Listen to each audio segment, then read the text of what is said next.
Assalamualaikum warahmatullahi wabarakatuh. Waalaikumsalam warahmatullahi wabarakatuh. Alhamdulillahirabbil alamin, asyhadu an la ilaha illallah, asyhadu anna muhammadar rasulullah, shalli ala sayyidina Muhammadin wa ala jami'il anbiya wal mursalin wa alihi washabihi wa tabi'in bi ihsan ila yaumil. Allahumma ja'alna min rahmatika arhamar rahimin.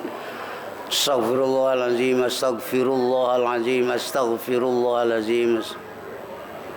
Mari kita baca Fatihah untuk kita pengurus ukhuwah Islamiyah dan para guru-guru kita, para ustadz yang lainnya, semuanya yang ada di Jakarta diberikan hidayah oleh Allah. Bifadlika wa birahmatika wa bijahi Nabi sallallahu alaihi wasallam bi mujizati suratul Fatihah. A'udzu minasyaitonir rajim.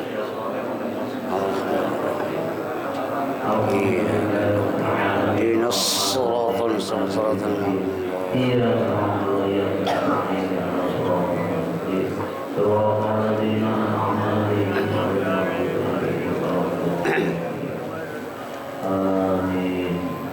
Udah surah As-Syu'ara kan ya?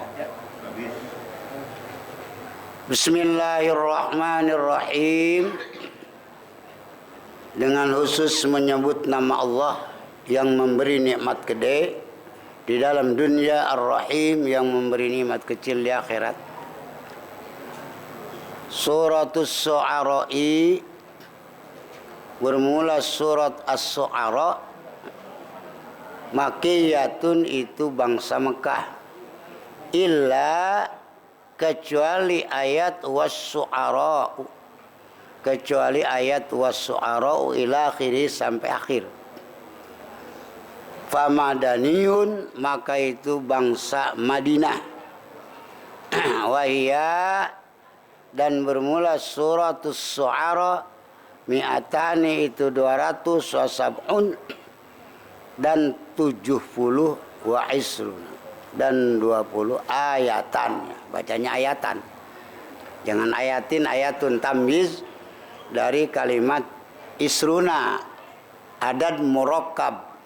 Kalimat isim adad yang jama' itu tamyiznya kudu nasab, punya tamyiz. Surat As-Syu'ara adalah surat yang diturunkannya itu oleh Allah Nabi sebelum hijrah ke Madinah. Nabi masih ada di Mekah.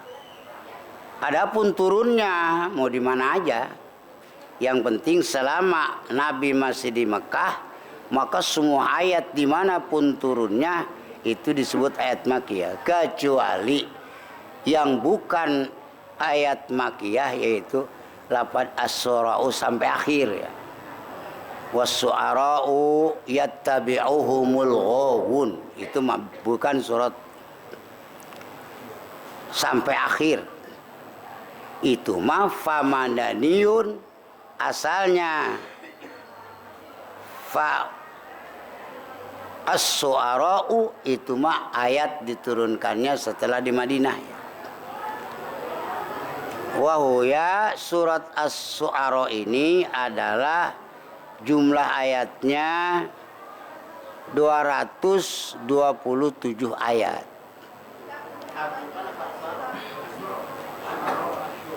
As-Syu'ara ini jadi surah pakai nama As-Syu'ara ya.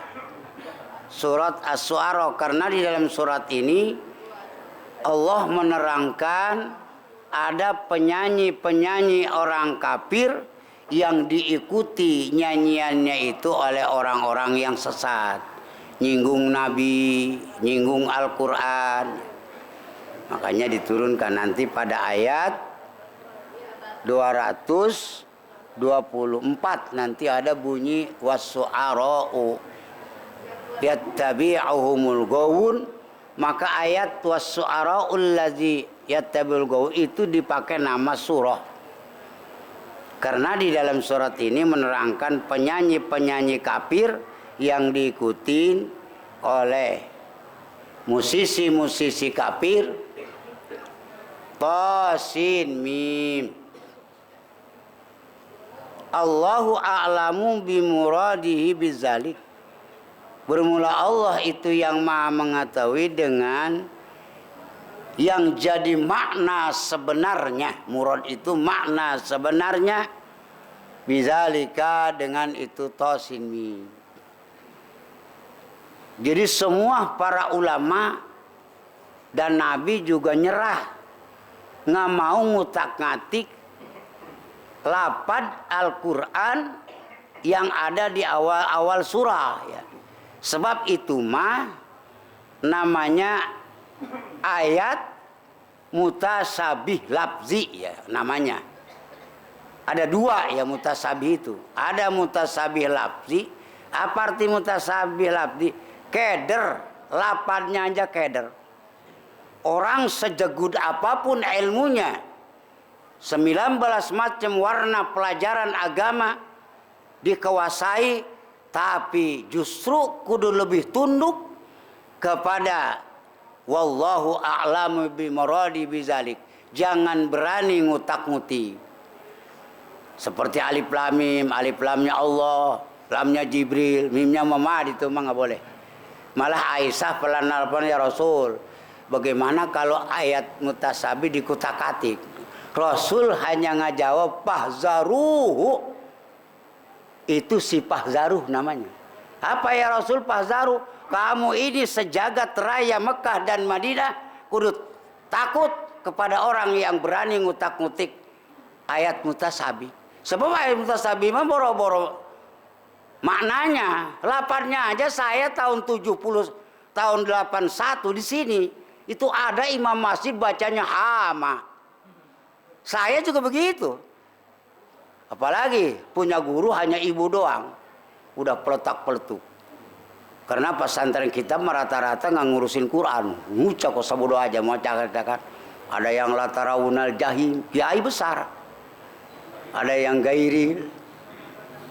Nah, saya sendiri kahaya aso. Itu bacanya. Padahal kafaya insot. Nggak apa-apa. Sebab ini ayat mutasabih. Artinya ayat mutasabih dari lafaz sampai mana kita nggak tahu. Kan ada ayat yang lafaznya ketahuan. Seperti was-su'ara'u. Wah ini pasti jamak taksir. Ya kan? Ar-rijalu pasti ini jamak taksir. Mufradnya rajulun. Waktu kalau ayat mutasabih nggak bisa. Termasuk nggak boleh. Warrasihuna ulama yang melekat dalam keilmuan hanya yakin bahwa ini alif lam mim, tosin mim termasuknya itu bahwa ini ayat Quran. Maknanya nggak ada ya. Jadi kalau ada orang ngutak-ngatik alif lam mim itu kasih tahu, kata lu juga, kata Nabi juga, nama lu pahzaru.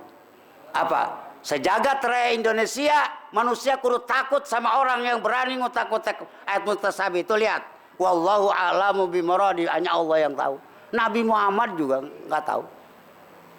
Ahli mukasafah yang ulung, ahli tajalli yang ulung, ahli musyahadah yang ulung, dirahasiakan oleh Allah. Itu namanya ayat mutasabih lafzi. Ada ayat mutasabih makna. Keder ini ngemaknainnya. Yang disebut dalam ilmu bayan mah namanya kalimat majaz. Waktu saya ngaji itu suka dinazamkan. Majajuhum kalimatun ustumilat fi ghairi wad'in lahu qadudiat. Jadi nazam itu banyak Pak. Satu macam nazam itu udah puyeng. Makanya ngaji di Indonesia itu lama mikirin nazam aja. Pindah ke Kang Sanja, lagunya lain lagi. Pindah ke Karawang, lain lagi. Pindah kepada Rincang, udah lain lagi lagunya. Majazum kalimatun ustumilat. Waduh, tuh nggak bisa setengah bulan Pak. Pindah lagi, waktu lain lagi. Di Indonesia subur dengan nazam. Jangankan nazam itu lain bahar, satu bahar. Bahar Rojaz di Indonesia itu bisa 15 macam lagunya keder. Ongot lagi balak makan lain lagi. Padahal itu yang dinyanyikan Bahar Rojaz. Jadi tosimim ini namanya kalimat mutasabih mana? Ada kalimat mutasabih lafad, ada kalimat mutasabih makna. Seperti contohnya Yaj'aluna asabi'ahum fi azanihim. Itu ayat, sebab Allah menjadikan kuping-kuping orang munafik itu kalau ada Al-Quran masukkan jarinya. Ini mustahil. Mustahil jari masuk ke kuping. Apa? Oh, itu ternyata min zikril kul wa irodatil juz. Yang dimaksud jari laparnya, tapi tujuannya ros-rosan. Kalau orang Jawa ini kan yang masuk ke kuping ini batas kuku. Makanya Pak, ngaji tafsir itu kudu ngaji sulbayan, sebab kita songong nanti. Ada lapad yang mustahil dimanakan kepada Allah. Cinta, cinta mah Pak, nelaktir. Tapi ke Allah kudu jangan robah maknanya supaya cocok dengan akidah kita. Sebab orang Islam ahli akidah. Jadi nggak maknain itu kudu pas, tidak mustahil dengan akidah. Makanya ilmu bayan itu ngatur makna yang mustahil. Sesungguhnya Allah yuhibbul musinin, cinta. Nah, mustahil Allah Ta'ala cinta. Sebab cinta mah pekerjaan hati, di Allah nggak ada hati. Apa? Lazim malzumnya ketetapan dari cinta, Allah ngagan. Tuh baru misa bray aja. Allah ngaganjar. Sebab cinta mah buat manusia. Secinta apapun Allah nggak bisa ngeganjar. Jadi cocok, sinkron maknanya dengan kenyataan. Makanya kudu ya minimal orang mau baca tafsir kudu ngaji nasta'in. Kitabnya seupil, kalau diaji saya sanggup ngatamin 2 hari sampai keterangannya. Kitab itu tapi lumayan. Disusun sama Mama Satibi Gentur Cianur. Maka pesantren Banten Jawa Barat semua kudu ngaji nasta'in. Sebab nanti termasuk kurang sopan ngamanin Al-Quran kalau nggak pakai ilmu bayan. Nah, tilka ayatul kitab. Bermula ini Al-Quran. Hazihil ayat, nyatanya inilah Al-Quran. Tilka, tapi maknanya pakai hazihi. Ini Pak nih, Al-Quran itu hebat ya. Pak, saya minta duit. Tuh, di sono. Di Mamang lu ambil. Di mana? Di Jalan Bakti. Padahal duit ini di depan. Ini Al-Quran nih, hebatnya. Kenapa Allah membahas Al-Quran bahwa ada Al-Quran ada pada Allah, tapi Allah nyebut dengan artinya saking benda yang jauh. Sebab tilka itu untuk menunjuk benda yang jauh. Kenapa? Ini Pak maknanya li ta'zim. Seperti Pak Ketua kita itu ngasih saya pakai amplop, pada lebaran tuh Ustaz tuh duit tuh hasil ngajar. Kenapa? Boleh. Tapi karena saking agungnya bahwa dekat nggak dilempar, karena menghormati. Ini Al-Quran. Makanya bahasa Quran itu sopan Pak, bukan macam hebat. Makanya bilago. Tapi anak yang pertama begitu ngasih duit boro-boro amplop, banting toh, lu mau babur-babur sekolah. Kalau nggak ada duit lu nggak mau berangkat. Itu beda. Allah dengan kalimat tilka padahal maknanya li musaril ilaihil qaribah. Musar ilaihnya yang ditunjuknya dekat, saking agungnya. Kita ngirim ke sono, dimasukin pos pakai amplop. Nah, itu ta'zim maknanya. Dan ini berlaku Pak. Berlaku sebab mempelajaran Al-Quran. Semua pelajaran Al-Quran itu bukti di masyarakat. Seperti ada bahasa orang Sunda, mau kemana toh? Ngeduk belut. Padahal yang dikeduk itu itu si majaz, artinya yang disebut, yang dimaksudkan mah belut, tapi tujuannya mah yang digali mah tanah. Itu bahasa Al-Quran sebenarnya. Berlaku di masyarakat. Pengeboran minyak, ya yang diborin mah tanah. Itu min zikril mahal wa irotil. Itu bahasa Al-Quran laku. Semua orang bodoh kalau ditanya, Pak, itu kan pengeboran, bukan pengeboran minyak tanah, tapi nggak bisa ngerti. Wah, nggak tahu gua bahasa itu. Itu namanya bahasa majaz mursal ya. Di situ hebatnya Al-Quran. Tilka, inilah ayat Al-Quran. Kitabullah. Al-idobatu bimakna min.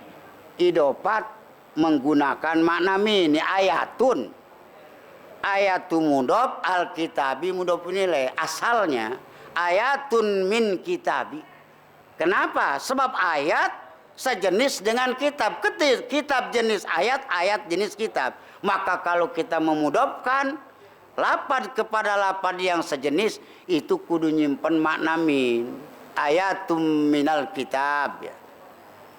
Sebaiknya, kecuali yang dimudhofkan ini milik ya.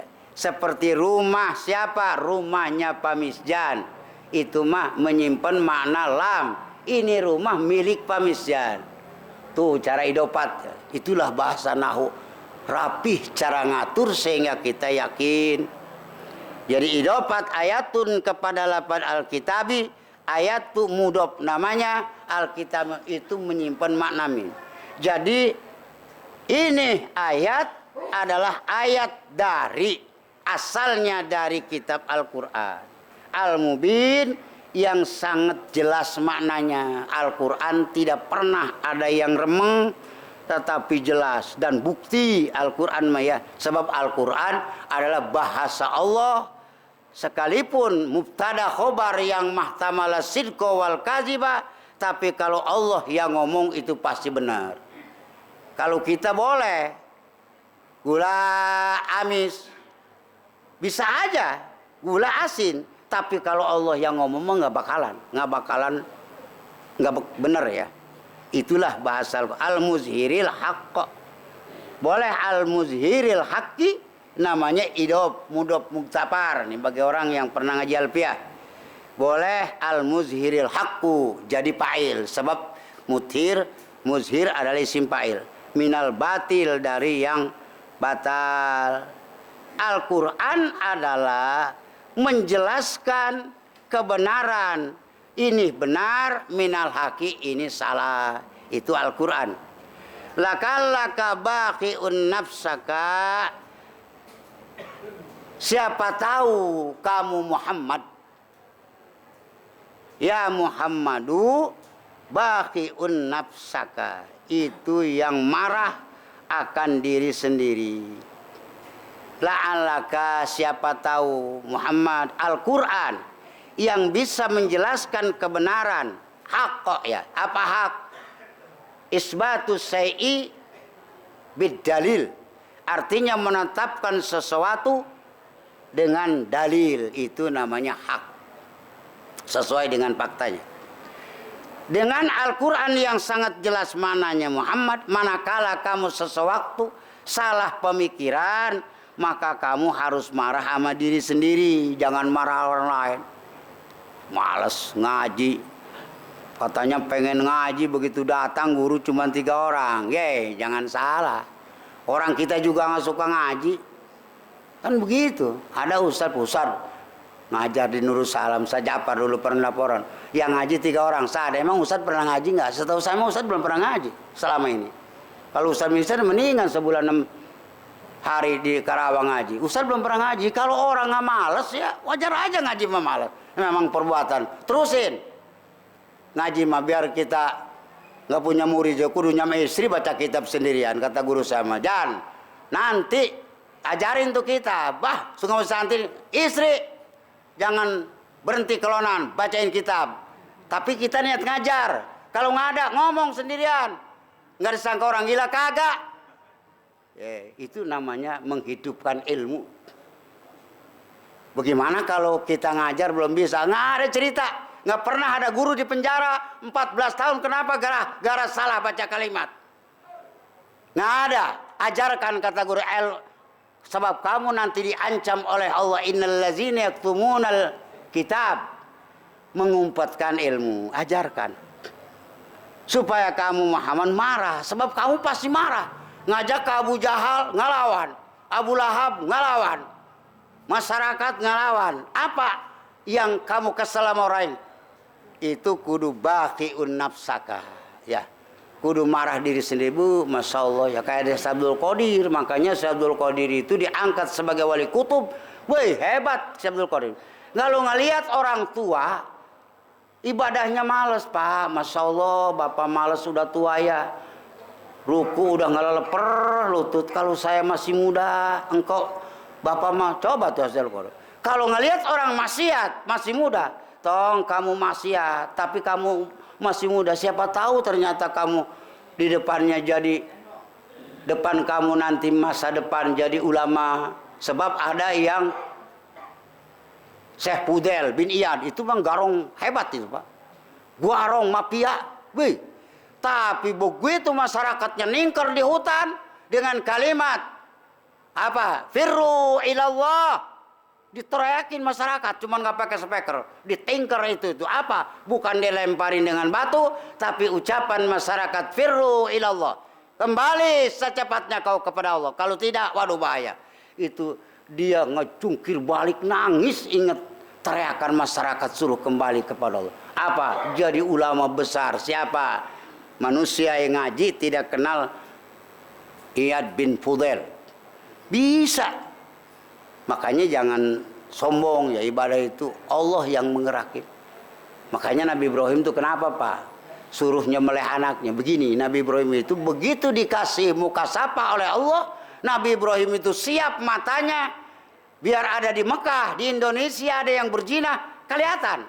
Asal ngelihat jarak jauh berzina, ya Allah, itu orang berzina kurang ajar amat, dikasih nikmat, dihidupin, dikasih nikmat umur panjang. Paehan ya Allah, paeh manusia tuh. Sampai berkali-kali. Ayah Ibrahim, aduh ayah Ibrahim, Masya Allah. Nanti hamba saya lama-lama habis Ibrahim. Jangan tong ya, sebab kamu manusia mustajabatud doa. Ya tapi maksiat kan kepada engkau, itu urusan dia maksiat. Sekarang begini, kamu sayang nggak amanah? Sayanglah. Nah, saya sebagai Allah kepada hambanya sayang.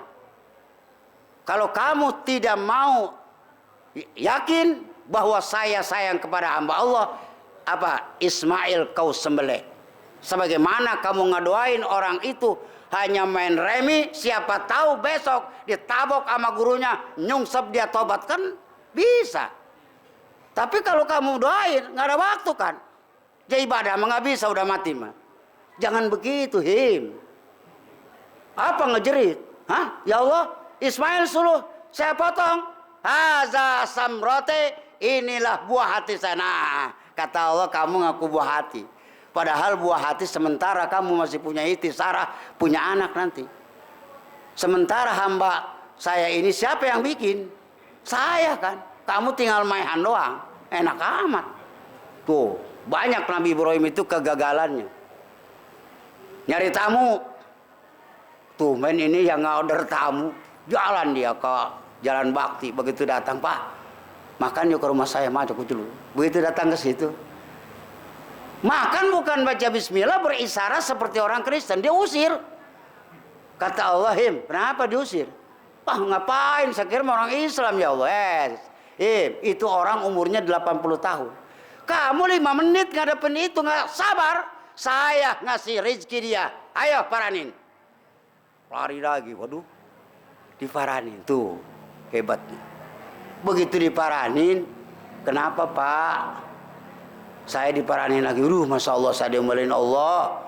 Ternyata umur 80 tahun. Saya berhadapan dengan kamu. Baru 5 menit udah kesel. Termasuk kurang sabar. Allah ngarijin kamu. Ngehidupin kamu. Bisa berak. Bisa kencing. Selama 80 Allah tidak bosan.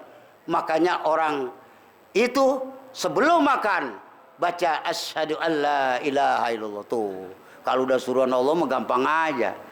Biasanya memboro-boro bismillah juga enggak, apalagi makanan favorit Bu. Yang penting terap enggak ada makan banyak. Tuh Nabi Ibrahim. Jadi para jamaah yang berbahagia, ternyata ayat ini bakhiun nafsaka, mengingatkan Nabi jangan kesel sama orang lain. Seperti Abu Jahal, nggak mau beriman. Abu Lahab, ya memang imannya nggak dibikin. Sebab Qurratul Alam segede bola ini gambarnya, itu isinya ada Adam, namanya Adam mutlak. Di azali nggak diciptakan oleh Allah, sampai kiamat Allah nggak bikin. Itu namanya Adam mutlak. Terus-terusan nggak ada, seperti imannya Abu Jahal. Memang dari azalinya juga nggak ada. Makanya kaum Muhammad sebagai tugas sampaikan, jangan kesel ke Abu Jahal, jangan. Sebab memang itu udah ditaksis dalam Program Allah Al-Azali, Abu Jahal itu nggak dibikin. Dari azalinya nggak ada. Kalau diperiksa planning Allah nggak ada. Sampai kiamat nggak ada. Maka kata Allah di dalam awal surat Al-Baqarah, falatat ma fi imanihim, jangan serakah Muhammad. Nggak bisa tidur, nggak enak makan, mikirin orang kafir kapan di Islamnya, nggak usah. Nah makanya bakhiun nafsaka, kudu kesel, marah ke diri sendiri manakala masyarakat diajak susah, berarti hukum karoma Allah kepada kita. Udah datang? Hah? Udah. Oh, jadi kita aja yang penting ngaji lah. Mubin berarti ya, sampai mubin. Assalamualaikum warahmatullahi wabarakatuh.